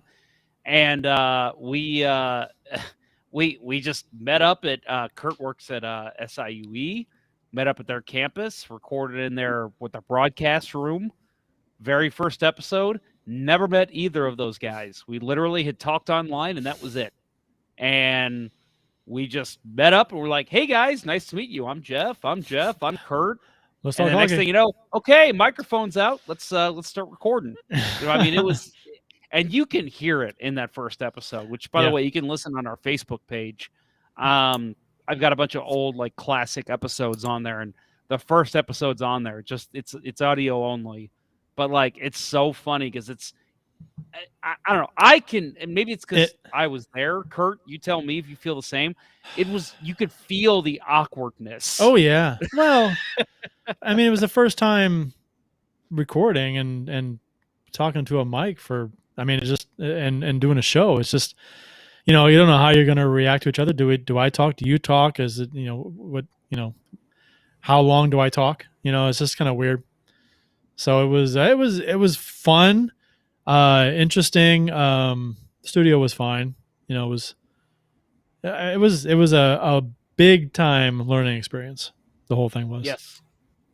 Yeah, and we had a lot of bumps along the way, and I know, I remember a couple times Kurt would say, like, "Hey, if we ever need a co-host, I got a hockey encyclopedia friend." Always talking about Bill, and which he broke out during the draft. Literally, yes. The sticks in. He broke out his homemade encyclopedia.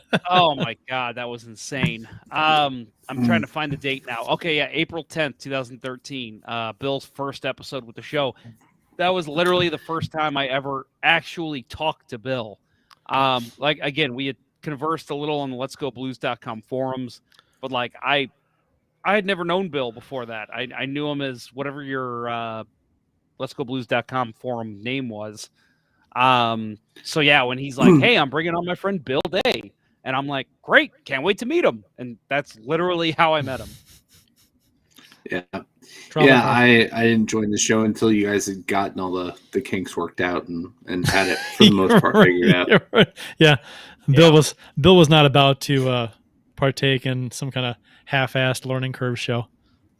Yep. Yeah. No. We figured it out. We're still working on it. So what was the other part of that question? He asked favorite blues players growing up. First favorite blues players. So I'll go first favorite. That's interesting. Not favorite now of all time, but first favorite. He asked our first. That's a great question. For me, it was it's kind of it's a two-parter. I love Doug Gilmour, and I think it's mostly because and so you can see on my Twitter name there, JPonner94. I always say it's because I mixed the 9 and from Doug Gilmour, which was his number here, and then the 44 from Pronger, so 9-4, because that's my current favorite player of all time, and probably always will be. But yeah, I would say Doug Gilmour, but the man who really got me into hockey, and I've told the story in the show before, was Jeff Brown. And I actually told him the story on the air that I met him at a venture, and he basically was like, "Are you a hockey fan?" And I told him no, because I was very young.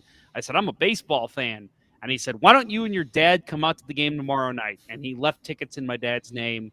And from that moment forward, I was hooked. So I got two answers, Doug Gilmour and Jeff Brown. What about you, Bill? I mean, I put a response in there saying that I thought ours were our icons in the on-screen graphic, Oates, Liut, and Pronger, but Liut and Fedorko were my two first favorite players. And that Liut's the reason why I wanted to be a goalie, and Bernie Fedorko was just the most exciting player for the Blues. When I first started watching the game, going to games, first game was 1979, Blues versus Buffalo Sabres, and Fedorko had a late winner. So he endeared himself to me for that reason.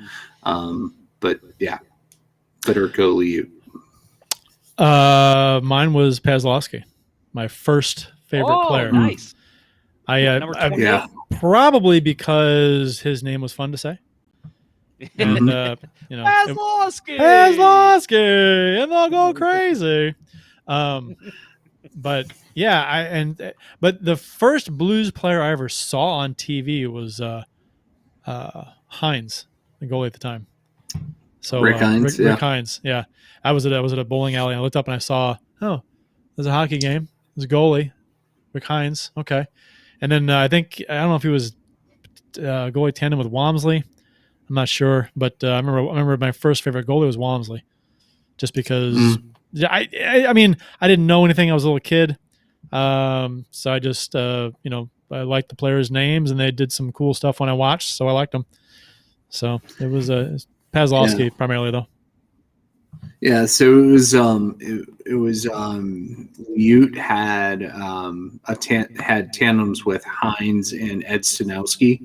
Hines went on to write the book Many Are Chosen, Few Are Called, about his experience in professional hockey.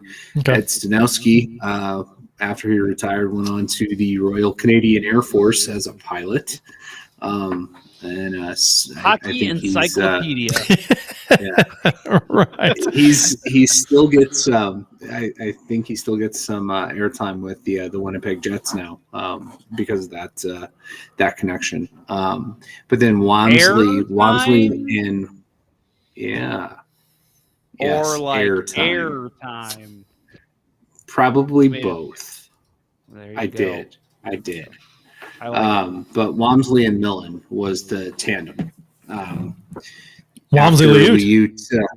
Yeah, well, that was at the very end before Liute got traded to Hartford. Yeah, that was Walmsley's first year with the Blues.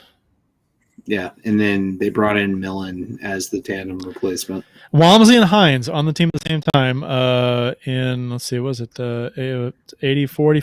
84-85. Yep, 80-45.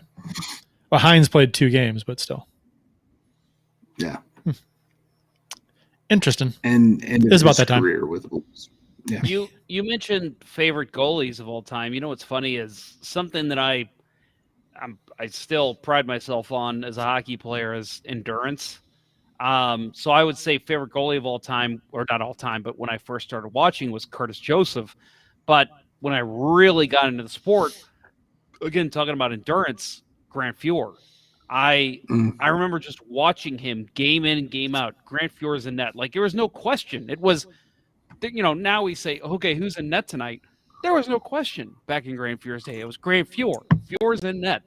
And 79 games, right? That is honestly something that, that is something that, really trained me as a hockey player. Like, growing up, learning how to play the game, you put your ass on the ice and you skate as hard as you can, and you go off when you can. Obviously, I wasn't a goalie, but you play as long as you can. And I feel like I learned that mostly from Grant Fuhr because I saw him just battle every night and that's my crease. I want that crease. And I saw that as a kid, and I just said, that's the type of player I want to be. I want to be the guy, like even now today, like in my men's league games, if we're short defensemen, I'll just say, hey, I'll stay out for the whole period if you need me to. You guys just change and stay fresh. I'll just stay back. I remember games. Yeah, I mean, I still have games like that, and it sucks. It's terrible, and I'm sucking wind by the end of the period, but it's like, I do it because I trained myself to do that because of guys like Grant Fuhr teaching me that as a kid. Well, I've a handful of games where guys didn't show up and we have just enough to play, and we were playing the whole game. And part of me was like, oh my God. But another part of me was like, awesome. Yeah, to play the whole game. In the summertime though, if it was warm in the rink or something, oh God, that was the worst. That was, I mean, yeah, that kind of sucked. Because you can pass out from here. I literally saw. Were you there, Bill, when that the goalie, that old kill? After our game was over, the next game, I think we're hanging out in the bar up top, and we're kind of watching. I was anyway, and it was hot out there on the rink. And when the goalie, as I was watching him, just fall over face first, he passed out of the heat. So some kid died there. Yeah, those were heart. He had a heart condition, but he passed away on the rink or on the way. Something happened on the rink where his heart stopped, and I'm not sure if he died at Oak Hill or on the way to the hospital. Right, and that was before the prevalence of defibrillators at sporting venues. So, yeah, I do recall that. But yeah, I do remember watching that. And if I recall, he was a bigger guy, and it wasn't that much of a surprise. Right. He was not in the best of shape. No. Yeah, but yeah, just like we saw him kind of teeter a little bit. Like he's going down. He's going to go over. And, don't go down. Don't go down. That was like Rocky's trainer. Yeah. So Gail Sewell in the Facebook chat, which by the way, she is the crappy mom. She's not that she's a crappy mom. She is a mom of one of our favorite listeners, Crappy Goalie. She says favorite goalie equals Jason Miller, which is Crappy Goalie. Isn't that adorable? That is very nice. So I know Jason's going to be podcasting this tomorrow. He's going to hear that and go, "Oh, thanks, Mom. You better text your mother. Thank you. You hear this, Jason? Do it now. Do it now. Do it now. Do it now. Come on." Okay. Oh, okay. Moving on. Get to the top. It's not a tumor. Moving on. Tyler Bozak resigns with the resigns with the St. Louis Blues. 1 year for $750,000 plus $1.25 million in performance bonuses. This was talked about a lot online. Bonuses do count against the cap if earned. So, but teams are allowed to go over the cap by 7.5% to help accommodate performance bonuses. Do you know what those bonuses are? Yes, I got it right here in the notes. Yeah, he has to pay. He has to play in 84 games. Oh. He has to score 57 goals. No. He has to have over 180 points. No, that's not right. You're looking at someone else's. Oh, okay. Sorry. Okay, well then continue. The Bozak contract includes a no trade clause until the end of March 6th, 2022. And the $1.25 million performance bonus breakdown is as follows. After 10 games played, he gets another $750,000, so he doubles the salary for playing 10 games. And then after 41 games, he gets another $250,000. And then if the Blues get past the first round, he gets $100,000. If they get past the second round, he gets another $150,000. So if he earns all of them, it's $2 million. I just want to say the no trade clause until the end of March 6, 2022 is what is listed. Yes. They are projecting that the trade deadline in the upcoming season will be March. I believe it was March 21st. So that would give the Blues a short window to trade him when they might be able to move him if they need to at the end of the season. Yep. Which he would probably. Yeah. No. That's a good point. So yeah, this $750,000 he signed for was great. I thought I heard that, I'm like, wow, that is a real. He took a lot less to, not that he could have made millions elsewhere, but he could have probably made $1.5 million somewhere easy, or $2 million. But he's going to play 10 games, so he's gonna get that doubled. He's gonna make $1.5 million at least. The 41 games played, that's a different story. Older player, never know with injuries, whatever. Yeah, and scratch too. Yeah, if it's and that's what's unfortunate too, is if he gets injured and it's late in the season and he's like right at like 39 games, the Blues could choose to be like, we'll just sit him the last 3 games of the season so he doesn't get that next bonus. But they may have to if they have cap issues. Yeah, it depends on the cap, I guess. I don't know. And I'll add too that first of all, I thought this signing was a stroke of genius. I'm happy to see Bozak back. $750K plus performance bonuses. That's a good way to legally circumvent the cap, is if you can. It gives you time. Bonuses. Gives you time too. It gives you a lot of time. And like you said, they can go over the cap by 7.5%, which is nice. So, they get that 10 games played. That's not a big deal to them. They can pay that, no problem. The interesting thing to me, like you said, Kurt, is he could have signed somewhere else for more. I was looking at Pittsburgh. Somebody even suggested that on Twitter. Mm-hmm. because they're opening the season likely with Crosby and Malkin on IR, and they could use a center, a guy to step in, maybe not on the first line, but on the second line at least until those guys are ready. And you know that he at least was if he didn't get calls from Pittsburgh, he was at least sitting there going, I might be a Pittsburgh Penguin. That could probably be a good possibility. But he clearly wanted to stay here. That's the way I see it. And, you know, I don't know if you saw what Molly Bozak posted on Twitter, which I loved. She said, I guess I don't have to pack my shit. Yeah, which I love. It's interesting because, I mean, I guess you wouldn't pack your stuff until you've officially signed somewhere else. But yeah, signing for $750,000 and then relying on performance bonuses to get what you could have got somewhere else. He just wants to play here. And that's, again, I liked Bozak before, not because he's an amazing player, but he's a very good bottom six guy. Was for us in 19, very key player for us in 19.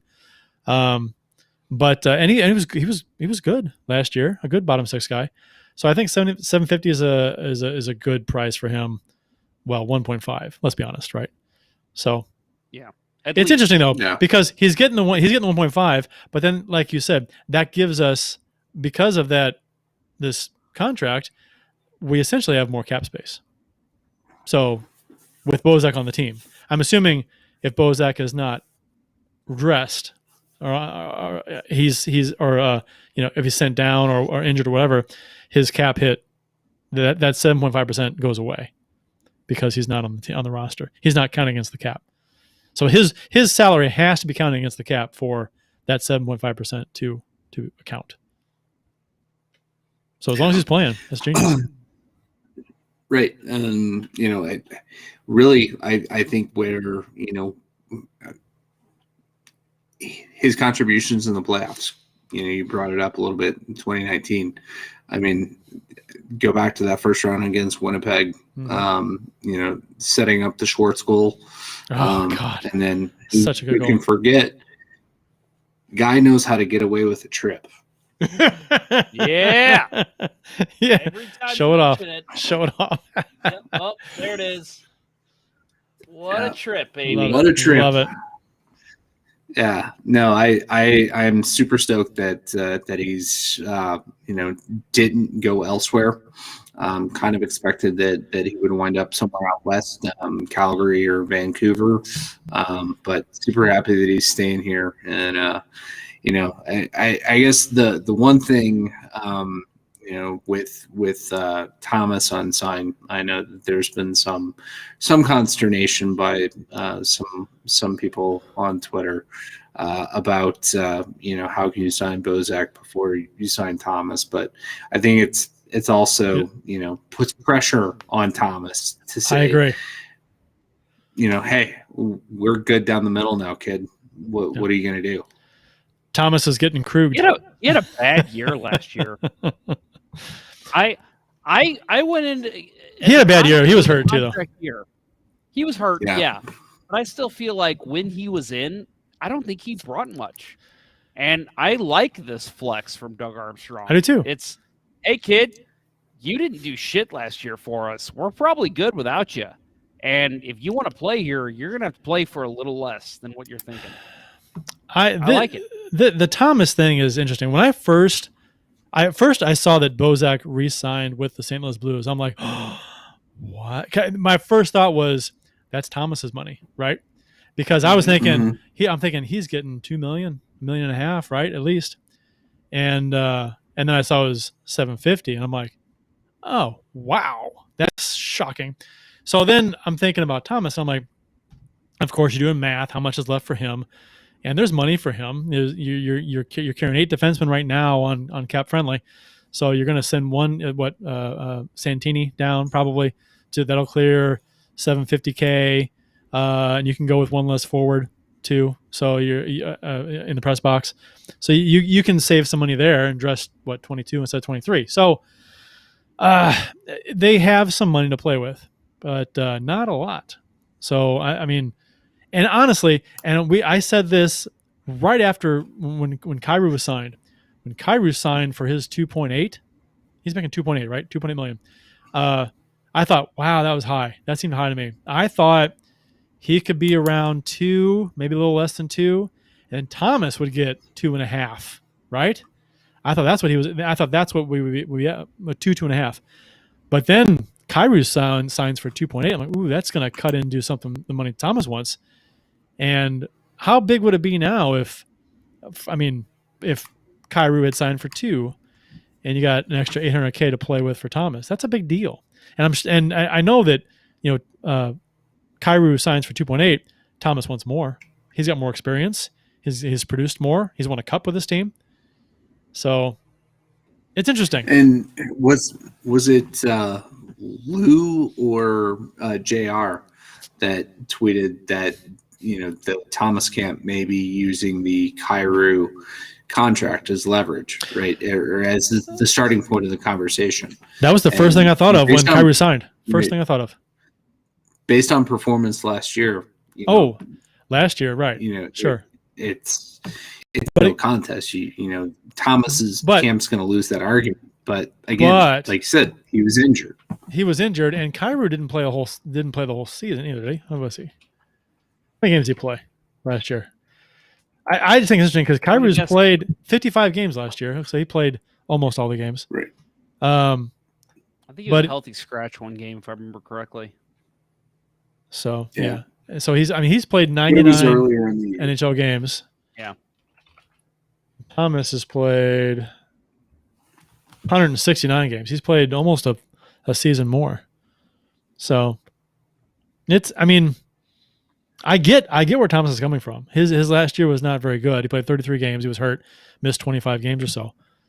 So it's substantial. 12 points in 33 games is not good for him. Yeah, almost. You hate to see it, giving up an RFA season, but a 1-year prove-it deal. I think that's what's coming for him. He needs a short bridge deal. Yeah, he has to. If there was any call for a bridge contract for any player, this is it. He was hurt last year, didn't have a great year when he was playing, but he was getting better and better up until last season, so he needs some kind of a prove-it deal. That makes sense to me. I'm not sure. And he may sign right when camp starts or a couple days in. We'll see. But I don't think he holds out for very long. He can't. He wants. Like you said, we got Bozak. Not that Bozak is Robert Thomas. He's not as fast by any means. He's not as skilled, but he's an experienced guy who will easily fill Thomas's spot on what might be the third line. So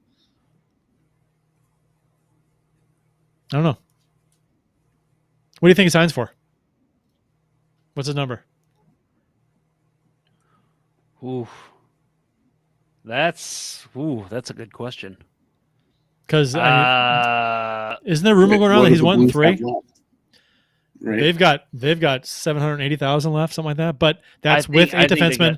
That's with 8, and it's with so they can send 2 guys down. And clear up like $1.5 million. Let's not overlook the fact what Lou said last week on the show, that the Blues are pretty happy with Steven Santini. Think he could be a very good 7th defenseman for this team. So do you send him down? If you do, you clear up some cap space, but are you giving up a player that you want to keep on the roster? You have to send someone down unless you just don't sign Thomas.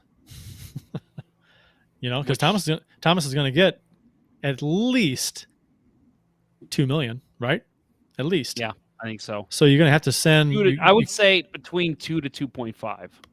So the Blues will have, after they send that 8th defenseman down, they'll have about what, 1.75 million or 1.5 million in cap space. And if they send a forward down, I think we'll see a move like McEachern. I still think that'd save like $1 million trade for. Well, what, Tarasenko? I don't know what. Tarasenko, you got all kinds of space, Tarasenko. You got all kinds of space then. Well, yeah, then you're talking about having a bunch of space. But we talked about that too. See a cost-cutting move. We talked about Tarasenko too, that if they've missed the window with trading Tarasenko and then using his money in free agency. I mean, they got better. Don't get me wrong, with Saad and Brzezinski. It's great. But, I mean, it's weird. It'd be weird to trade Tarasenko for next to nothing just to clear cap space, which they're probably not going to do. But if they did, then you've got this money. You can't spend it right now. You have to wait, which is not. Yeah, I don't know. I think if they were going to dump Tarasenko for next to nothing, it would have been a long time ago when they could have spent that money in free agency or whatever. I guess they tried to when they exposed him. I mean, there was a risk that Seattle could have taken him. Well, it'll certainly be interesting to see how it all plays out. Yep. That's a great segue piece, by the way, for anybody who listens to TMA. They know what I'm doing there. Oh, I used to. I haven't in a long time. That's a Doug Vaughn line. He always says, "Well, it'll certainly be interesting to see how it all plays out." Puckeye14 just showed up in the YouTube chat. Said, "Evening, gentlemen. Good to see y'all from our friends over at the Teal Town USA podcast, San Jose Sharks." Hey. Not division rivals this season. No, not division rivals. Sup, Eric? Some beautiful rivals of ours, though. They are very attractive men. And I say that as a single and looking. Attractive man myself. That's what I was going to say. Single and looking. You know what? This ring comes right off. Yeah. Is your finger tan, though, where your ring was, so it can as a giveaway? Oh, you tell me. I can't. It's indented from what your ring was. It is definitely indented. So you can tell you had it around at one time. I got some meat paws here. How's the COVID situation out there, Eric? I know you guys had some issues last season with actually playing games in San Jose. I assume it's better. I haven't paid attention. The Blues prospects are in the Traverse City tournament, which they have one more practice tomorrow, and then they start the tournament on the 17th. So, and all these games, the 17th, 18th, and 20th, are all live streamed. I think for the first time ever, all the games. I mean, I think I saw one game streamed once online, but I've been begging for this for years, for them to live stream these games and just to give. If they're not going to broadcast, they don't want to pay somebody to do it. Have a local broadcasting student come in and get some experience. Yeah. That's perfect. We talked about this last week. Every year. Back when they started, I remember just give me a game feed or something, just anything. I know. And there was nothing. But yeah, so we asked Lou last week if he had any insider info and if they were going to stream the games. He didn't know. There's your update, folks. You can stream all the games in the Blues YouTube channel. So that is that's awesome. So stream all the games live if you can. I'm trying to talk to Center Ice right now. Our friend Nick runs their their Twitter page, and I'm trying to see if they plan on trying to maybe stream the game Saturday night. Oh yeah, this upcoming Saturday. Hook a Chromecast up to that thing and stream it. The Red Wings. Yeah. Just hook it up, and you could probably put it on at least one of the TVs. If they do, I think that's where I'll be Saturday night. So we'll see. We'll talk to Nick about that, and I'll tweet it out on the official Let's Go Blues Radio Twitter and on the Facebook page and all that if anybody else wants to join us. But if they can, I think that's where I'll be Saturday night. I know I've got something going on Saturday night, but I'm not sure off the top of my head what the hours are. But I'd like to stop. I'll be in St. Louis though, so I could probably stop by if it works out. I don't know if it will though. Yeah, I've got plans Saturday night. We have a family event, 50th anniversary. So definitely will not be skipping that for a preseason rookie tournament game at Center Ice, as much as I would love to. It's more of a drinking party than the actual game. It's just like the game is a background thing. Right. So yeah. No, I'll be at Porter's. You can watch Prunovich. Watch Prunovich play. Yeah. That's what I'm looking forward to trying to catch the maybe Friday afternoon. Put the game on my phone while I'm finishing up some meetings. Dakota Joshua will play. Prunovich, Jake Neighbors, Bolduc. So the guy whose last name I said would never play in the NHL.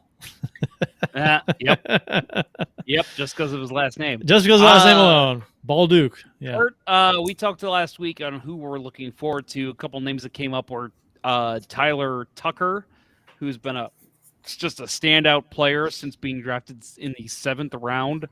And then you mentioned a couple others there too. Is there anyone you're looking at on that roster right there that you say, this is a guy that I want to watch and see how he develops in this tournament? I mean, there's the obvious, Prunovich. I'm very interested in him because some people are saying that he might get a look this year, depending on how things go with the Blues. So yeah. I mean, he was hurt last year, unfortunately. So it kind of stunted his growth a little bit. But he's the guy that stands out to me. Jake Neighbors, too, interested in Trochenko. So, yeah, I mean this entire group, and Lou Korik had a blog post about it today, about Perunovic specifically. But got me thinking, this entire group, how many of these guys have had, lost so much development because of COVID shutdowns. Yep. It'll be interesting to see, how fresh they are. And that was the one thing that the quotes from Perunovic, talking about how he wants to play in games that matter, and play against, actual competition and not scrimmages. And I'll definitely be interested to see how hard he comes out, and hopefully has a great tournament. And I mean, the biggest thing for me in these things is you don't wind up with somebody getting injured. Right. Goalies are going to be Will Cranley, Colton Ellis, and Joel Hofer. So, Hofer is going to be the number 1. Number 3? Yeah.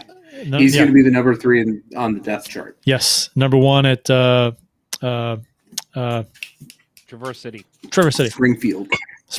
Yes. Springfield. Yeah. Yep.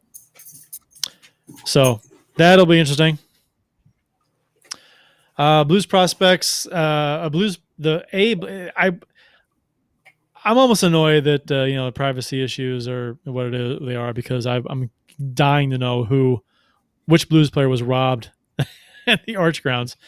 The statement released by the Blues. The St. Louis Police Department is investigating an armed robbery that took place on the Arch Grounds early Monday evening involving one of our organization's prospects. Our player, who is in St. Louis for our rookie camp, is safe as local authorities work to apprehend the suspect. We will have no further comment at this time. And that's it.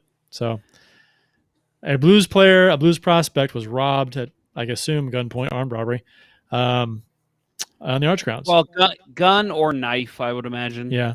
Welcome to St. Louis. And let me ask you guys, because for me, I see this story and I just, because yeah, it's a beautiful city. Honestly, it's a beautiful area. The Arch Grounds are fantastic. There's a lot of great in St. Louis. I'm being 100% honest when I say that. I love this city. I moved away for 10 months and I hated my life for 10 months. I wanted to be back in St. Louis. When you see something like this, it's just, damn it. I want visitors. I want people who come to the city, and especially guys who might be playing professionally here. I want them to enjoy their experience. But whoever this was, and I really hope it wasn't Jake Neighbors, who basically came out and said he paid his own money to get here. I mean, my God, right. I hope it wasn't him. Right. I paid my own money to get here, and then I got robbed once I got out of here. I mean, and then somebody took it from me. Yeah, right.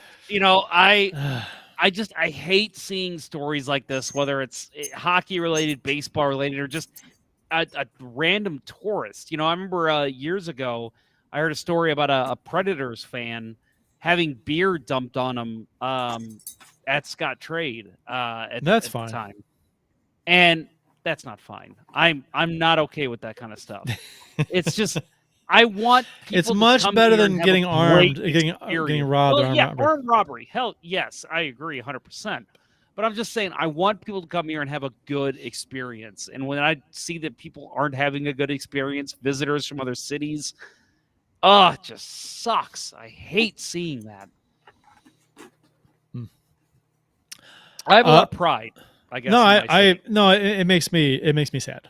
That's just to generalize it. My feelings.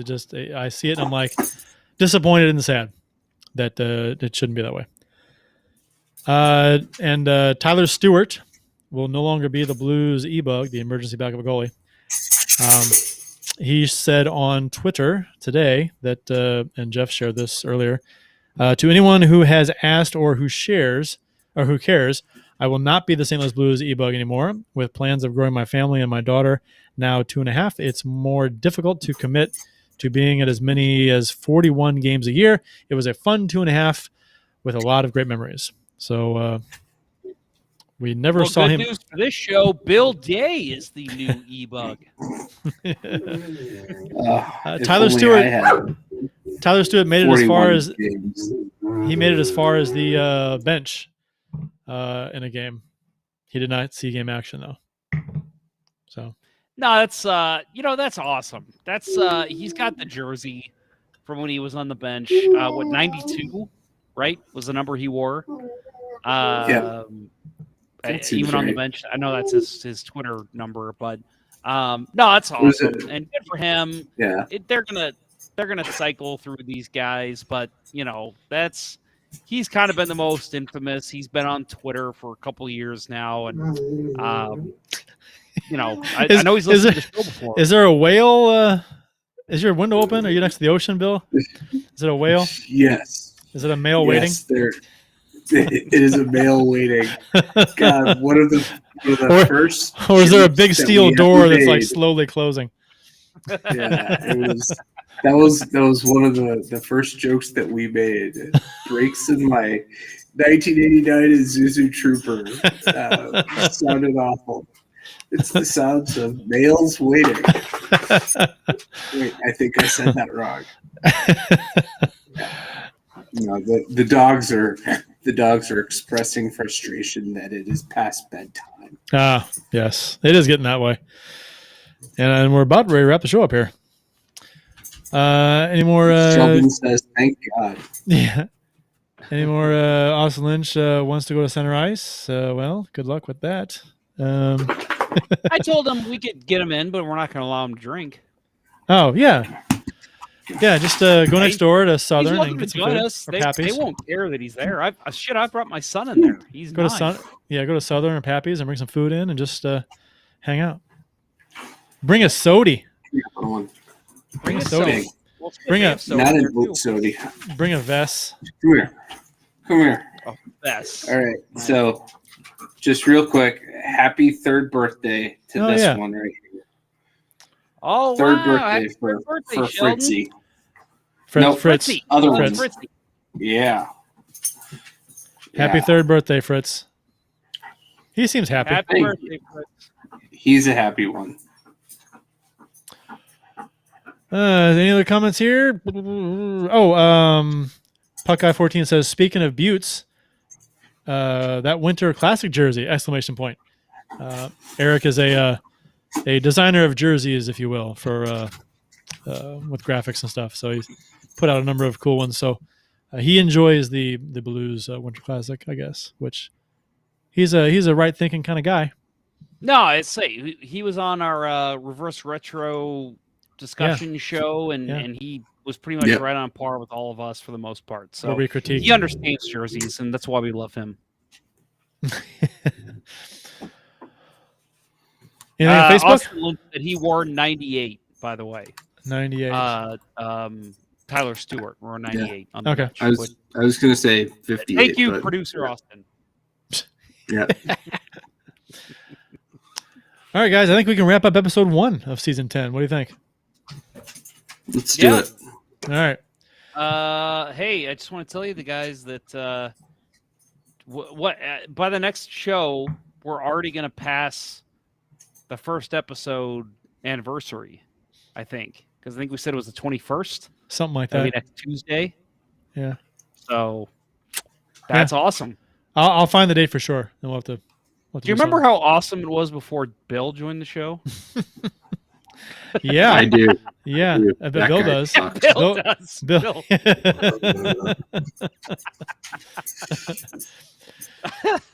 Support for Let's Go Blues. It's been a pleasure. It's been a pleasure doing this show with you guys for 10 years. It had. Yes, thank you, Jeff. I agree. It has been a lot of fun. A lot of memorable moments. Real quick, do not go into detail. Favorite episode, favorite moment, just quick. Oh God, Blues won the Stanley Cup. The episode after the Stanley Cup, the day after, I think it was. That was so much fun. So much fun. We didn't have we didn't really have much of an outline. It was real loose. We just talked. It was fantastic.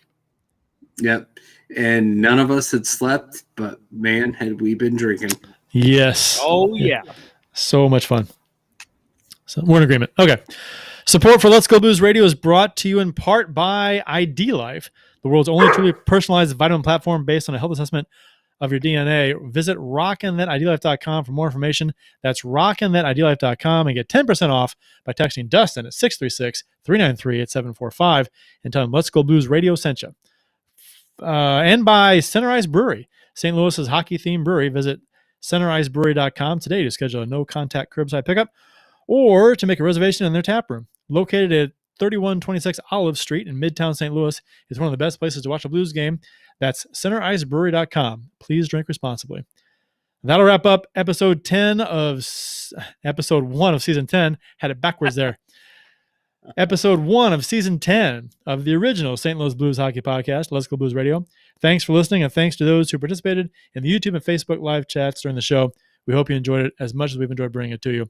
For Jeff Ponder and Bill Day, I'm Kurt Price. Until next time, everyone, let's go Blues.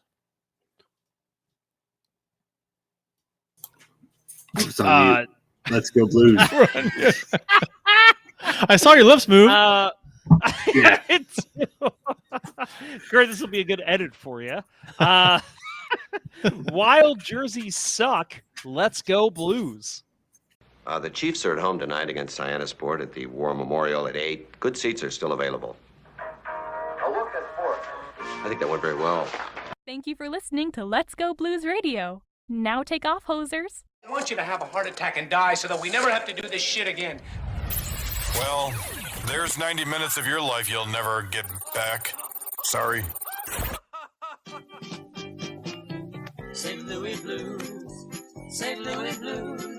Have you heard the news about our St. Louis Blues? They've only just begun, they're on their way to #1. Now there's no more blues for our St. Louis Blues.